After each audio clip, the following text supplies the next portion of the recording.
manchette aujourd'hui, un spectacle poétique et musical présenté en fin de semaine à la chapelle des Culs-de-Berre.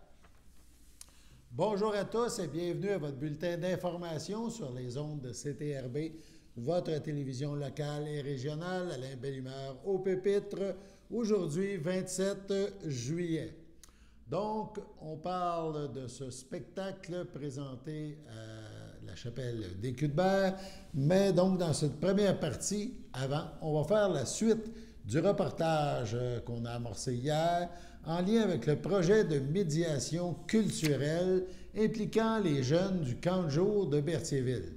Ça s'est tenu, comme on le mentionnait sur notre précédent bulletin, sur le site, le magnifique site de la chapelle des Culs-de-Berre, avec les magnifiques arbres et cette petite église, donc, qui est aussi le kiosque touristique. On regarde l'extrait.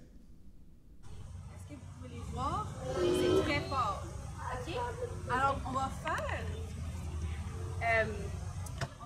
comme des petits poèmes. Alors, mais ça va être avec vos noms. Est-ce que tout le monde est capable d'écrire leur nom? Oui. Alors, qu'est-ce qu'on va faire? On va écrire nos noms en forme d'arbre. Alors, on va écrire nos noms tout au long, comme ça. Alors, ça va former un arbre avec tous nos noms. Alors, il y a différentes formes d'arbres. Celle-là, l'autre. Et sinon, il y a des papiers qui sont libres. Alors, vous pouvez faire votre propre arbre. C'est bon? Comment tu dis ça, Nissa? Moi, je suis capable. Je vais te montrer comment. Moi, j'ai du maquillage. Alors, on a des petits exemples. Alors, vous voyez, il y a des lettres. Et là, c'est tout une forme d'arbre.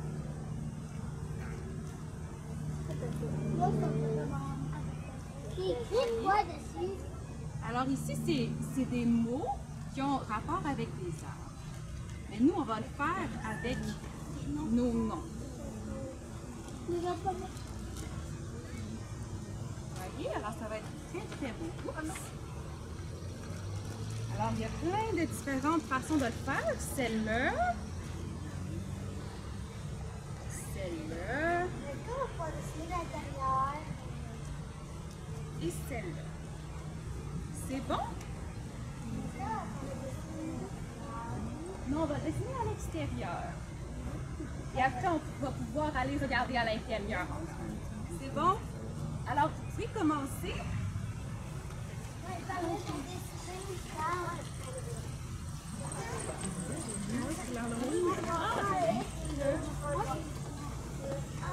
N'oubliez pas les cocos, hein, on mélange pas les crayons.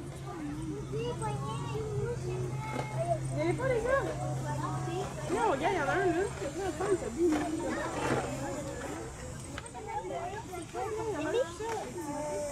Comment facile, on s'en fout. Il y avait juste le ballon. On va chercher les trois couleurs préférées.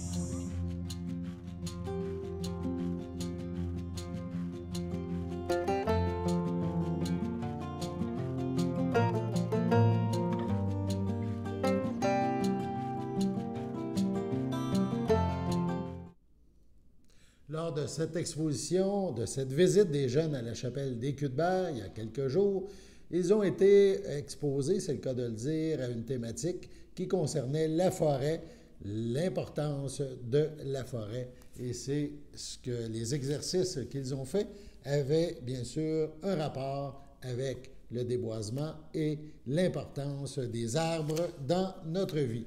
Pour clôturer justement cette exposition qui a été présenté tout le mois de juillet à la chapelle des Culs-de-Berre, un événement qui relie et rallie musique et poésie sera présenté ce samedi 30 juillet à compter de 14 h.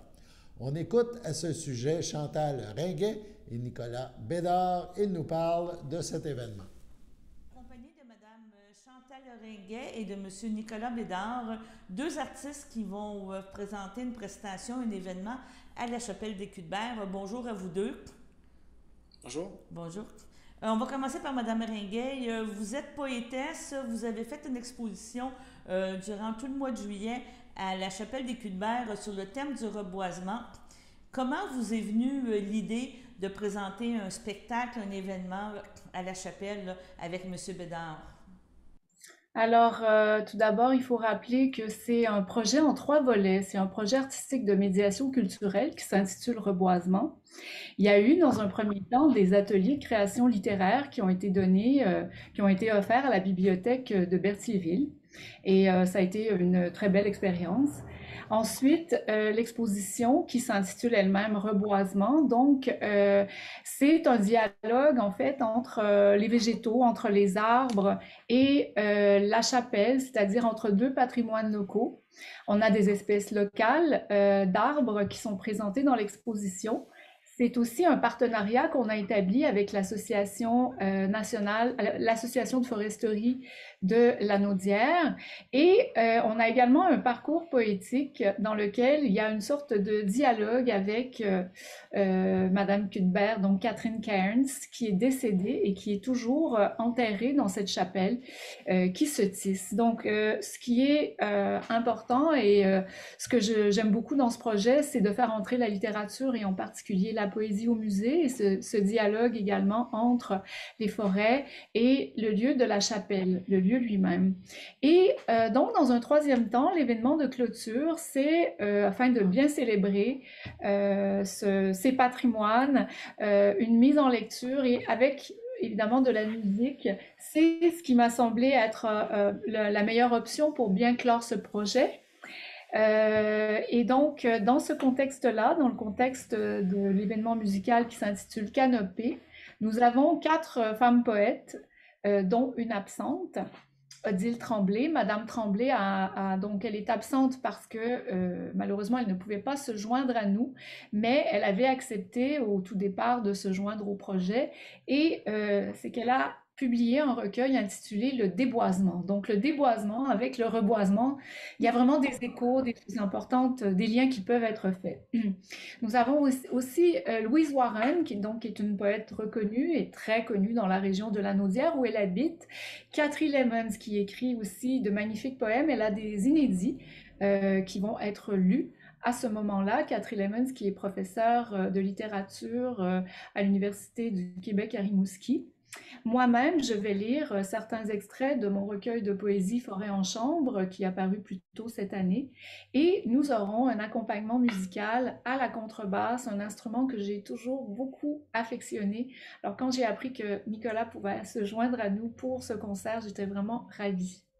Donc, c'est un concert, événement, lecture, c'est tout un ensemble qu'on va avoir. C'est ça. Donc, lecture de poésie, accompagnement musical et Nicolas va lui-même jouer quelques pièces. Il pourra vous en parler. Bien, c'est ça. On va parler justement, M. Bédard. Bonjour, vous êtes contrebassiste de formation. Vous me disiez tantôt que c'était une des rares fois que vous vous présentiez, que vous alliez pour faire une prestation seule. Souvent, une contrebasse est toujours accompagnée d'un trio dans la musique jazz. Qu'est-ce qui vous a, comment je pourrais dire, approché? Qu'est-ce qui vous a mis un intérêt à venir faire un événement de ce genre-là avec Mme Ringuet? Ben, je suis toujours ravi de faire des collaborations avec d'autres formes d'art. Donc, c'est pas la première fois non plus que je fais des projets avec de la littérature. Puis, c'est toujours très intéressant. La poésie et la musique, c'est des arts qui sont très proches. Donc, ça va être intéressant d'échanger parce que ça va se faire dans une formule d'alternance entre lecture de poésie et moments musicaux. Je pense aussi que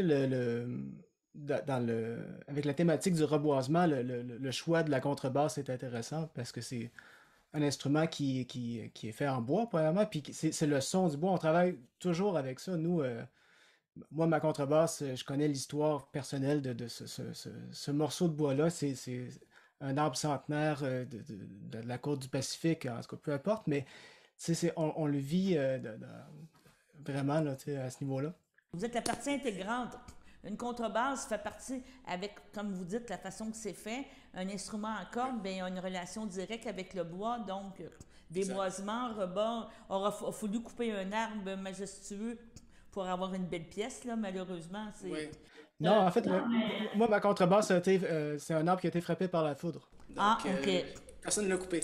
OK. Euh, Mais vous comprenez, mais- quand je comprends tout ça. Et vous m'avez dit tantôt que, entre autres, il y avait une pièce de Gilles Vigneault, c'est bien ça, j'ai planté un Oui. chêne. donc, que vous- exactement. que vous Ça, c'est voulez un un arrangement peu- que j'ai fait pour l'occasion, dans le cadre de la thématique. Donc, un arrangement pour contrebasse solo de la pièce J'ai planté un chêne de Gilles Vigneault.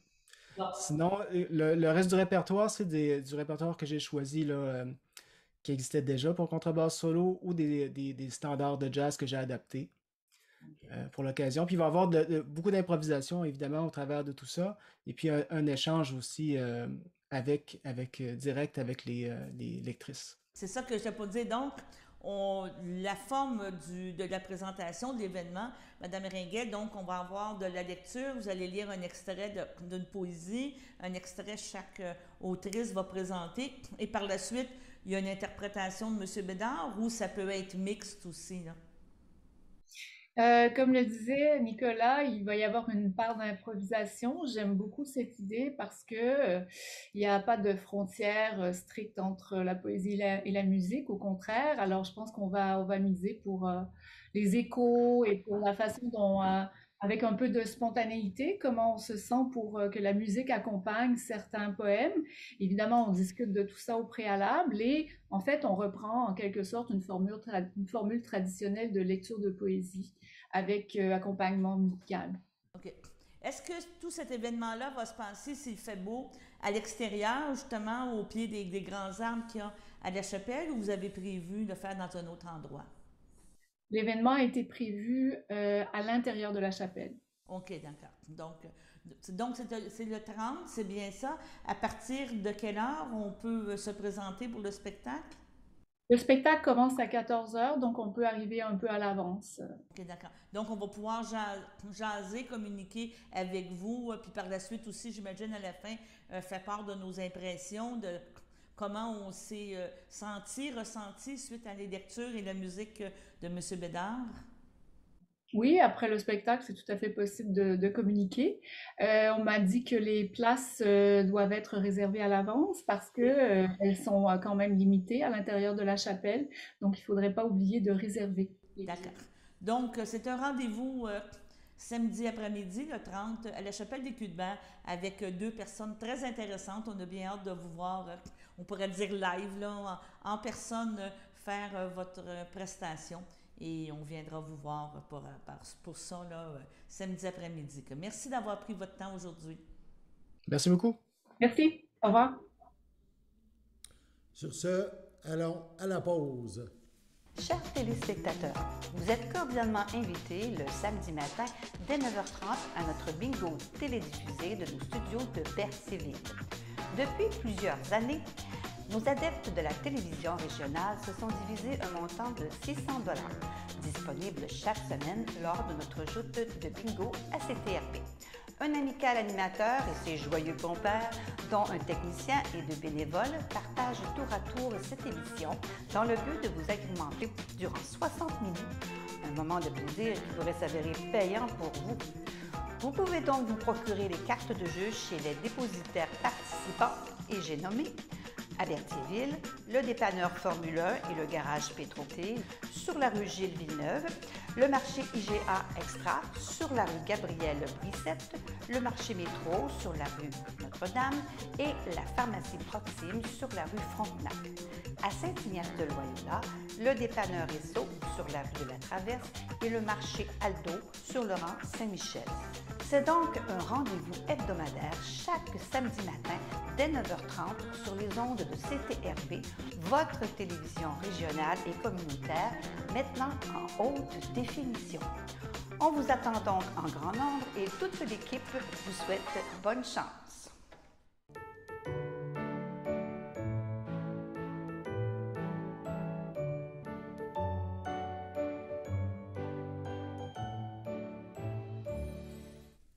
En ce 27 juillet, on souhaite un bon anniversaire à André Bellemare. C'est votre anniversaire aujourd'hui.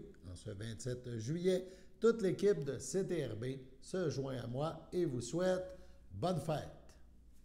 CTRB a pu discuter avec Un personnage connu, en effet, avec Simon Boulris.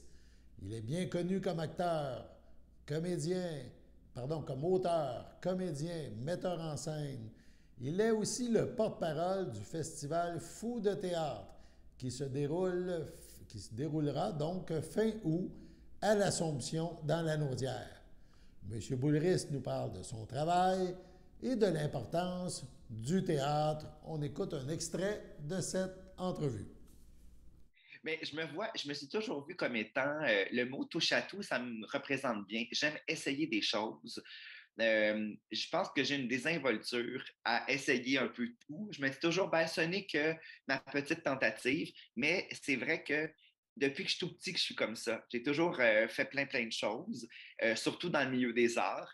Puis depuis que je suis comédien, donc j'ai étudié pour devenir comédien. Puis avant ça, j'avais étudié pour devenir écrivain. J'avais étudié en littérature et en danse. Donc il y a plein de domaines qui me passionnent et l'écriture, c'est vaste. L'écriture, ça peut être autant des scénarios que des pièces de théâtre, que des romans, de la poésie. Et j'ai un peu tout essayé ça. Est-ce que tu trouves ça un petit peu péjoratif? On en a parlé un petit peu en avant, qu'on dise littérature jeunesse, parce que dans le fond, la littérature, ça s'adresse à tout le monde.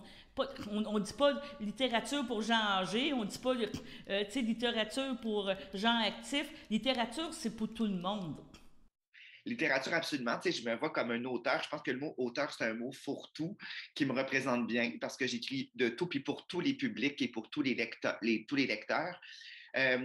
Je pense que dans certains cas, on ajoute auteur jeunesse parce que je pense que pour les écoles, de savoir que des fois, c'est qu'on catégorise souvent dans la vie, puis je comprends bien ça. J'ai pas de souci, moi, ça me dérange pas. Je comprends que certaines personnes peuvent avoir un nivellement.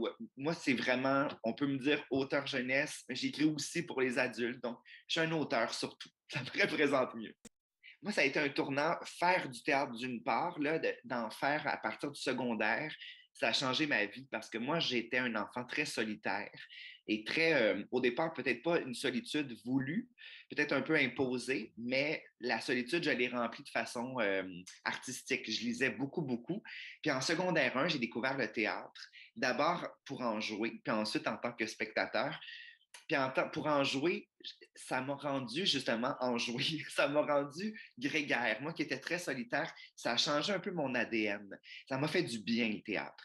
Puis la même chose en tant que spectateur. Aller voir du spectacle, c'est un moment fédérateur dans notre vie. On est tous ensemble. On ne peut pas faire pause, contrairement au cinéma.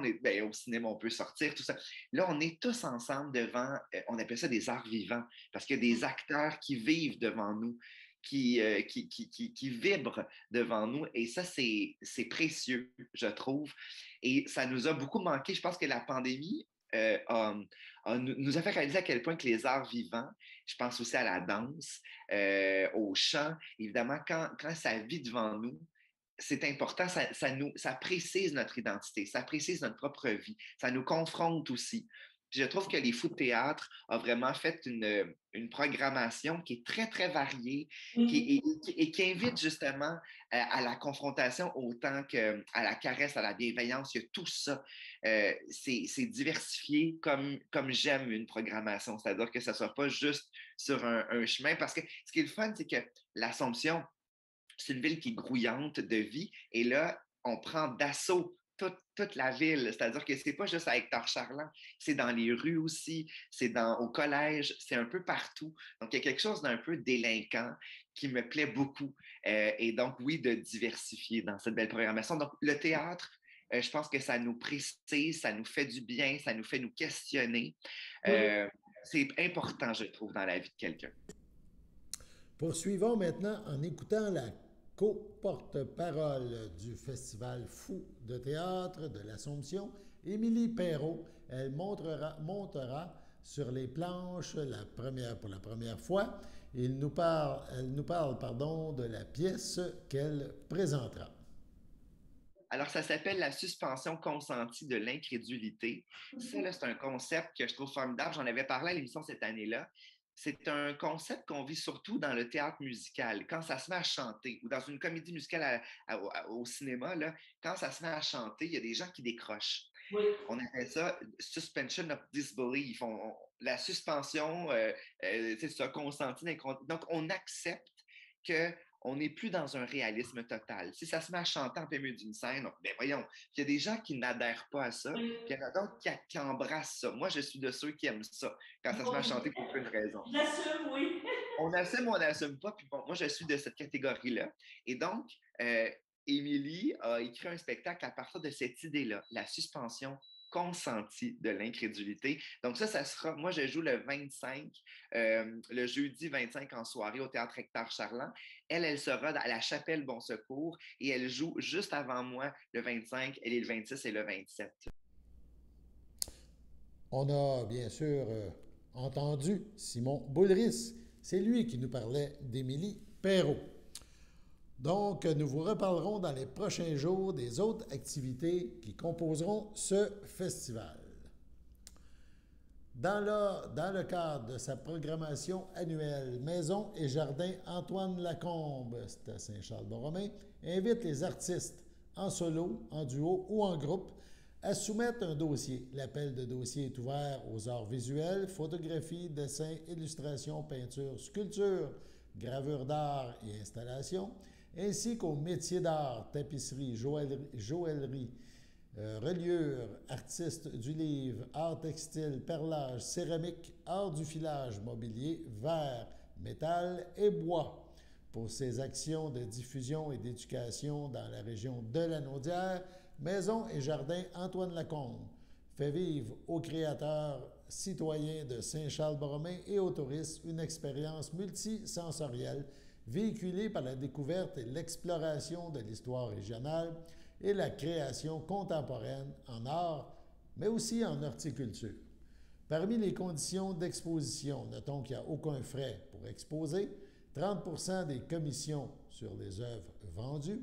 Cet appel de dossier vise la programmation automne 2022. Les périodes d'exposition à combler sont les suivantes. Du 21 septembre au 16 octobre, du 19 octobre au 13 novembre. La date limite pour s'inscrire est mardi 16 août à midi. Pour soumettre un dossier, donc, il faut envoyer son formulaire, le formulaire d'inscription est disponible en ligne sur le site Internet de Maison Antoine Lacombe.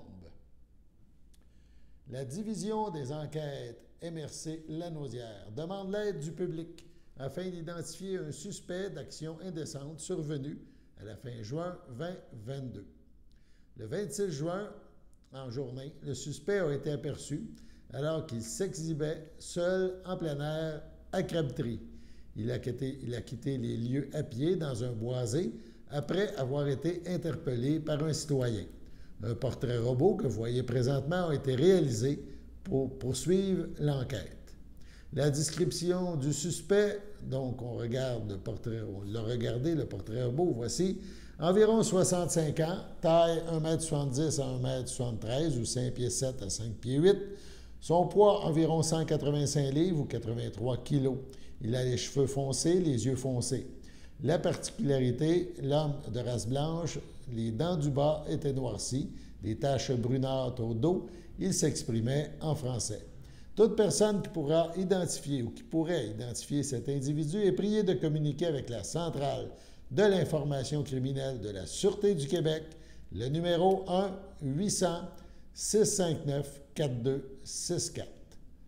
Allons maintenant à la pause.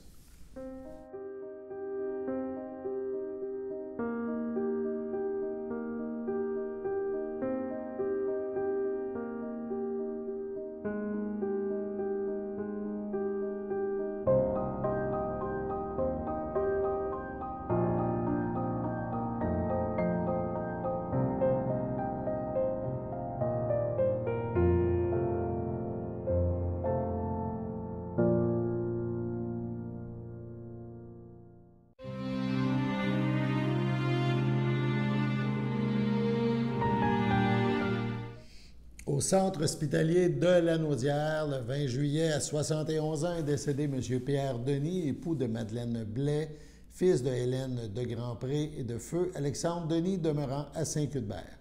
Il laisse dans le deuil, outre son épouse, ses filles Isabelle Denis, Stéphane Bellumeur, Mélanie Denis, Sylvain Derry. Ses petits-enfants, Charles, Antoine, Adam, Pierre-Alexandre et Léa Rose. ses frères, sa sœur, ses belles-sœurs et ses beaux-frères. Paul Denis, Pauline Blais, Louise Denis, Denis Lefort, Alain Denis, Jean-Paul Blais, Noël Blais, Marcel Blais, Jacques Blais, Micheline Béliveau, Thérèse Blais, Jean-Claude Blais, Cécile Blais, Gilles Marion, Michel Blais, Pierrette Lépine, Alain Blais, Daniel Blais, Édith Branconnier et Hélène Blais, ainsi que plusieurs neveux, nièces, autres parents et amis. Selon ses volontés, les rituels commémoratifs ont lieu en toute intimité. À son domicile, le 1er juillet, à 83 ans, est décédée Mme Claire Labrec, épouse de M. Adrien Étu, demeurant à Lanoraie. Elle laisse dans le deuil, outre son époux, son fils Alain Étu, ainsi que plusieurs neveux, nièces, autres parents et amis. La famille vous accueillera lundi, le 1er août, dès 13h, à l'église de Lanoraie. Les funérailles suivront à 14h. Les cendres seront inhumées au cimetière de Lanoraie. Au CHDL de Saint-Charles-Borromée, le 20 juillet, à 74 ans, est décédée Mme Andrée Monette, épouse de Gérard Denis, demeurant à Saint-Ignace de Loyola. Elle laisse dans le deuil, outre son époux, son fils Marcel Denis et sa conjointe Sylvie Bacon, sa sœur Réjeanne Monette, Henri Bellumeur, son frère Georges Monette, Madeleine Massé, ses beaux-frères Maurice Denis, Guy Denis, Marjolaine Bergeron, ainsi que plusieurs neveux, nièces, autres parents et amis. Lui ont précédé ses frères et ses sœurs, Marie-Claire Monette, feu Félicien Laforêt, Denis Monette, feu Denise Chevalier, Édouard Monette, feu Lucille Paul et Louise Monette. La famille accueillera samedi le 20 août dès midi au complexe funéraire Thériault. Les gens qui voudront bien s'y présenter. Le complexe Thériault est situé rue Notre-Dame à Berthierville. Suivra une liturgie à la chapelle du complexe. Madame Monette sera inhumée au cimetière de Saint-Ignace de Loyola. Sur ce, passons à la météo.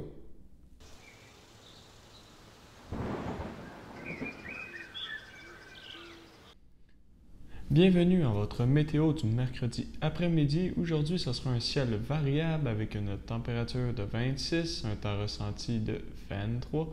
Mercredi soir, ce sera généralement dégagé, une température de 23, un temps ressenti de 27. Mercredi nuit, c'est encore généralement dégagé, avec une température de 16, un temps ressenti de 16. Jeudi matin, c'est ciel variable avec une température de 20, un temps ressenti de 22. Jeudi après-midi, cependant, ce sera des risques d'orage forts avec une température de 26, un temps ressenti de 33, 1 à 3 mm de pluie. Jeudi soir, ce sera toujours un risque d'orage fort.